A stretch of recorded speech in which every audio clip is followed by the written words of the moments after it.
ശാന്തിയുടെയും സമാധാനത്തിന്റെയും ക്രിസ്തുമസ് നാളുകളും നന്മയും ഐശ്വര്യവും മാത്രമായുള്ള പുതുവർഷത്തിനായുള്ള ഈ പ്രാർത്ഥനയിൽ ഏവർക്കും VTS മാളിന്റെ ഹൃദയം നിറഞ്ഞ ക്രിസ്തുമസ് പുതുവത്സരാശംസകൾ നേരുന്നു.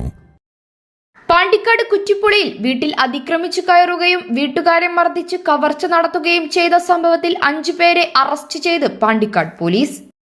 കോഴിക്കോട് ബേപ്പൂർ സ്വദേശി KV അനീഷ്, പന്തീരങ്കാവ് സ്വദേശി കൊല്ലാക്കത്ത വീട്ടിൽ നിജാസ്, കല്ലായി സ്വദേശി അബ്ദുൾ റാഷിഖ്, മാറാട് സ്വദേശി മുഹമ്മദ് ഷെഫീർ, കൊയിലാണ്ടി കുറവങ്ങാട് സ്വദേശി മുഹമ്മദ് ആരിഫ് എന്നിവരാണ് പിടിയിലായത്. Perinthalmanna DYSP A Premjith, Pandikkad station house officer C Prakashan എന്നിവരുടെ നേതൃത്വത്തിലുള്ള സംഘമാണ് പ്രതികളെ അറസ്റ്റ് ചെയ്തത്.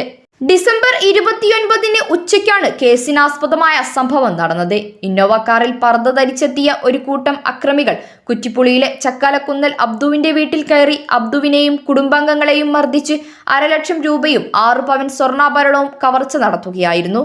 അബ്ദുവിന്റെ വീട്ടിൽ പണമുണ്ടെന്ന് മനസ്സിലാക്കി അക്രമി സംഘം ആസൂത്രിതമായി കവർച്ച നടത്താനെത്തിയതായിരുന്നു. വീട്ടുകാർ ബഹളം വെച്ചതോടെ നാട്ടുകാർ ഓടിക്കൂടുകയും ഒരാളെ പിടികൂടുകയുമായിരുന്നു. 5 പേരിൽ 4 പേർ അന്ന് രക്ഷപ്പെടുകയും ചെയ്തു. KV അനീഷിനെയാണ് നാട്ടുകാർ സംഭവ ദിവസം പിടികൂടി പോലീസിൽ ഏൽപ്പിച്ചത്. സംഭവത്തിന് പിന്നിൽ കൂടുതൽ പ്രതികളുണ്ടെന്നും അവരെ ഉടൻ പിടികൂടുമെന്നും പോലീസ് അറിയിച്ചു. പെരിന്തൽമണ്ണ കോടതി റിമാൻഡ് ചെയ്ത പ്രതികളെ കൂടുതൽ അന്വേഷണത്തിനായി കസ്റ്റഡിയിൽ വാങ്ങും.